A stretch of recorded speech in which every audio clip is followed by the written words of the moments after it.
Bonjour et bienvenue dans l'Hebdo, le récapitulatif en images de l'actualité de la semaine. Les températures passent maintenant sous la barre du zéro, l'heure est au gros pull et surtout à la vigilance sur les routes, notamment au petit matin. Mardi, 19 accidents dus au verglas ont été enregistrés entre 6h et 10h du matin. Alors, quelles routes sont salées en priorité? Comment se décide le traitement d'un axe plutôt qu'un autre? Alexandre Debray lève toutes nos interrogations. Les dispositifs hivernaux se mettent en place partout sur le département. Prenons d'abord l'exemple des autoroutes. Vous le voyez sur cette carte, 2 axes sont concernés. Ils sont gérés par la société ASF. Le but du jeu, c'est tout simplement que pendant 4 mois, jusqu'au mois de mars, s'il y a besoin d'intervenir, on utilise l'un des 120 salariés ou les 60 camions, bien sûr, assortis pour pouvoir passer la saleuse. D'abord d'une manière anticipée, si la météo prévoit un mauvais temps, on peut le faire en amont. Et si à l'aube, on se rend compte qu'il y a quelques soucis, notamment par les patrouilleurs ou sur les relevés météorologiques, les saleuses sont amenées à passer de manière curative. Vient ensuite les services départementaux. Vous le voyez derrière moi, c'est la route départementale 160, l'axe le plus privilégié par les automobilistes, et c'est donc le niveau de priorité numéro 1 pour le département. Vient ensuite d'autres axes, les axes numéro 2, comme vous pouvez le voir sur cette carte, à savoir que ces axes numéro 2 relient en général La Roche-sur-Yon, et l'axe de priorité numéro 3, ce sont les différents raccords entre deux villes. À chaque fois, on estime avec des patrouilleurs chaque matin s'il faut intervenir en priorité sur l'axe numéro 1, et puis en fonction bien sûr des relevés météorologiques, on peut intervenir sur d'autres axes. C'est bien sûr la météo qui dicte un petit peu la loi des saleuses, à savoir qu'il y en a 20 répartis sur l'ensemble des sites départementaux, ce qui permet d'intervenir de manière efficace. Et si la météo n'est pas clémente, on peut le faire très vite. Pour les petites villes, puisque c'est aussi le cas, petites ou grandes villes d'ailleurs, puisqu'on va prendre l'exemple des herbiers. Aux herbiers, il y a aussi un patrouilleur. Le patrouilleur prend le temps à l'aube de regarder s'il y a des besoins, et si le cas échéant il y a besoin, on fait intervenir la saleuse. Pour d'autres villes comme Chantonnay, comme Chaland ou encore La Roche-sur-Yon, bien sûr, là aussi, on prend le temps de regarder les données météorologiques et si besoin est, on sale. Où ça, me direz-vous? Bien tout simplement d'abord les centres-villes en priorité et ensuite, s'il y a besoin, les écoles et dans un troisième temps, le cas échéant, les centres hospitaliers. Voilà ce qu'on pouvait dire. Bien sûr, la première chose à faire, c'est de lever le pied s'il y a un souci. Merci Alexandre pour ces précisions. À noter qu'à La Roche-sur-Yon, on sale systématiquement les axes contenant des sites administratifs. Lancement de la session départementale trimestrielle ce jeudi. Session de présentation du vote du budget primitif 2023 qui devrait se monter à 907 millions d'euros. Une somme consacrée en partie aux missions sociales, aide aux enfants maltraités, seniors et personnes en situation de handicap. Mais d'autres grands axes sont dévoilés. Une commande passée auprès de Vendée Habitat devrait permettre de doubler le nombre de logements pour les actifs ou encore la mise en place du dispositif Vendée Territoire Connecté. On écoute les détails. Un nouveau grand projet que nous sommes en train de lancer après le déploiement de la fibre optique pour éviter la fracture numérique. Il nous faut désormais utiliser ces moyens numériques pour les mettre au service des Vendéens.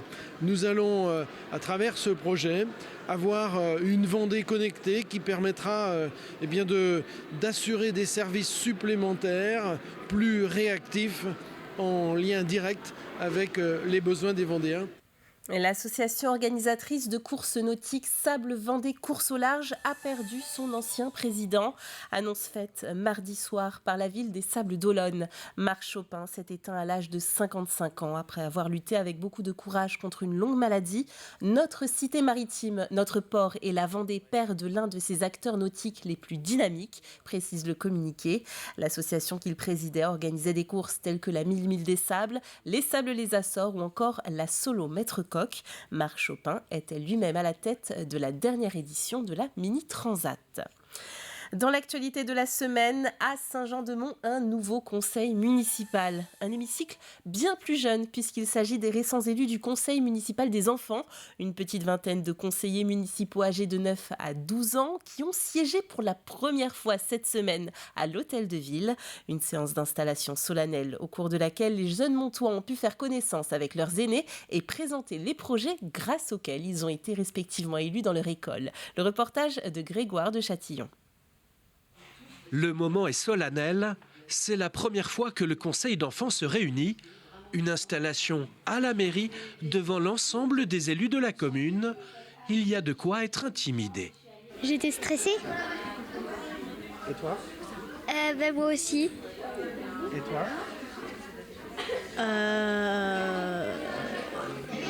Aussi. Des enfants parfois un peu stressés, mais des enfants engagés. Leur objectif, améliorer le cadre de vie de leur commune.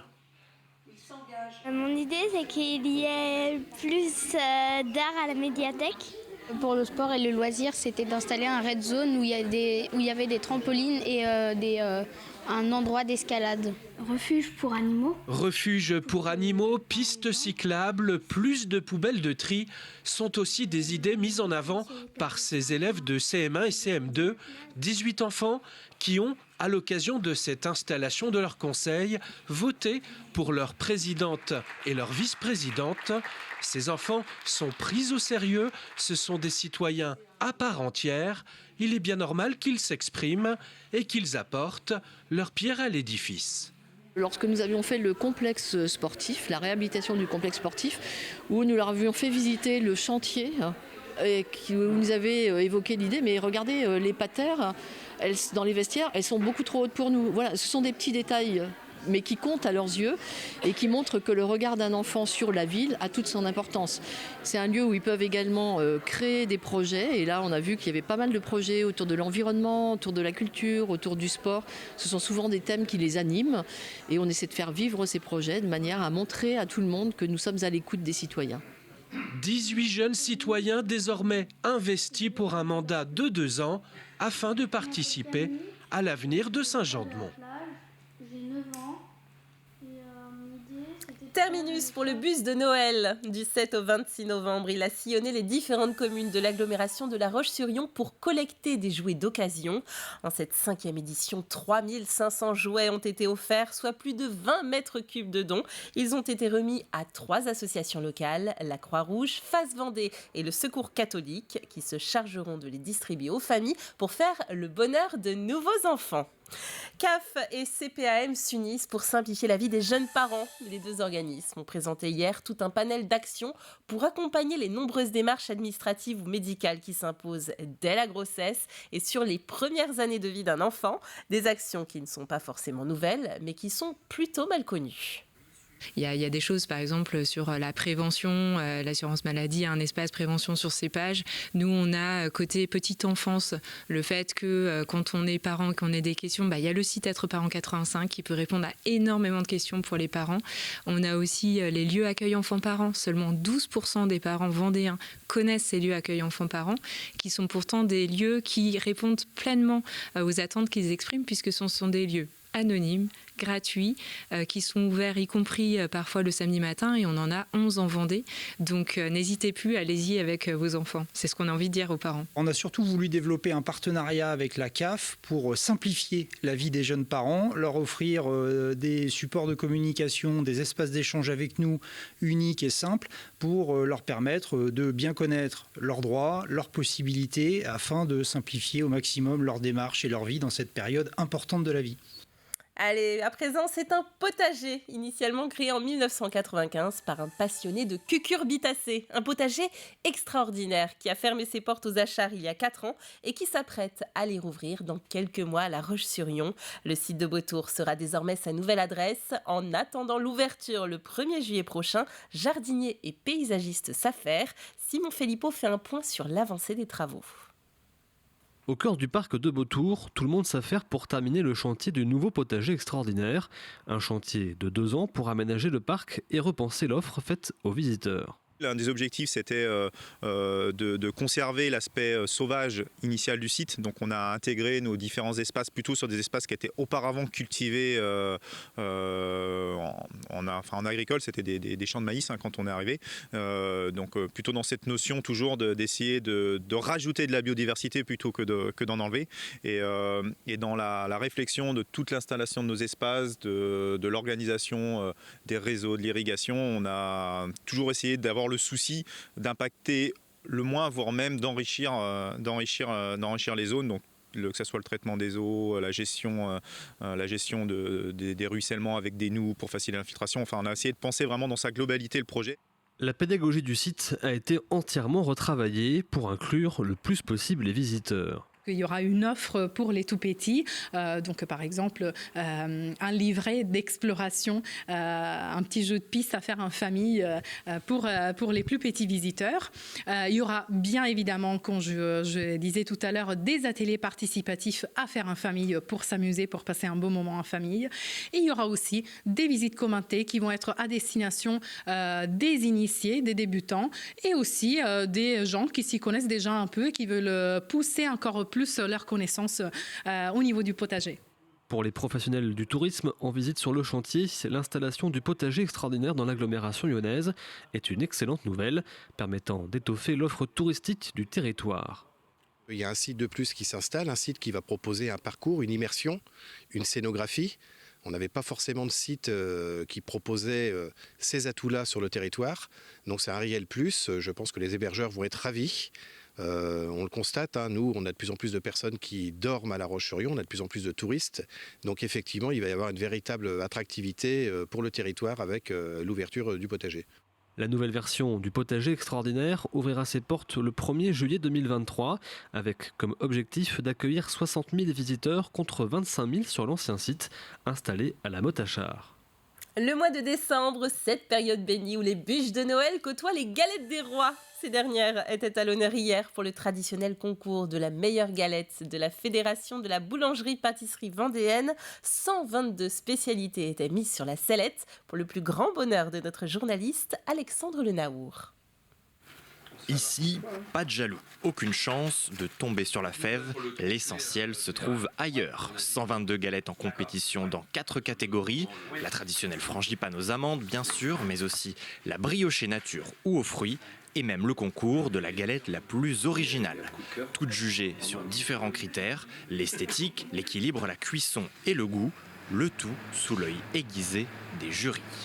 Je regarde s'il y a un bon équilibre entre la pâte feuilletée, le levage de la pâte feuilletée et puis la quantité de garniture dans la galette. Et les verdicts sont parfois bien tranchés. Le goût est bon, mais la galette manque de cuisson, c'est dommage. Et malgré tout, la pâte feuilletée semble cuite. Donc je ne sais pas ce qui s'est passé par rapport à la crème d'amande. Celle-ci, on sent que la crème dans la crème, on a incorporé de la crème pâtissière.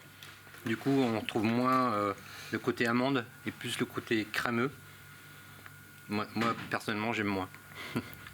Certains ont même déjà désigné leur favorite. On voit qu'il y a comme un trio de tête, entre guillemets, alors que pourtant il y en a comme pas mal.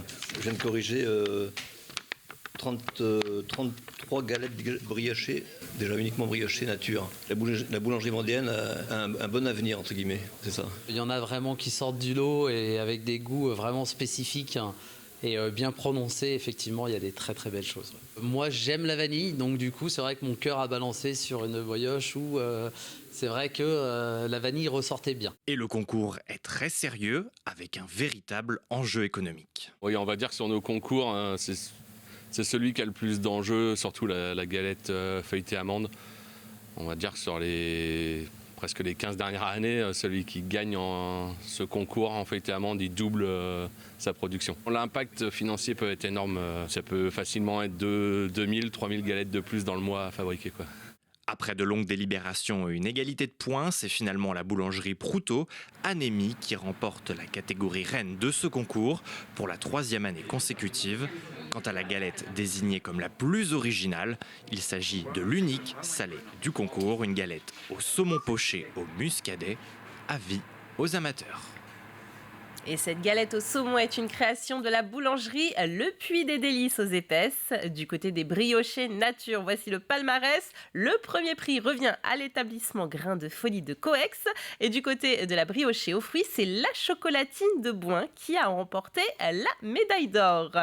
Il est temps de refermer cet hebdo. Merci de l'avoir suivi. Retour de l'actualité dès 7h du matin lundi en compagnie de Caroline Tronche. Sur ce, passez un très bon week-end et à bientôt sur TV Vendée.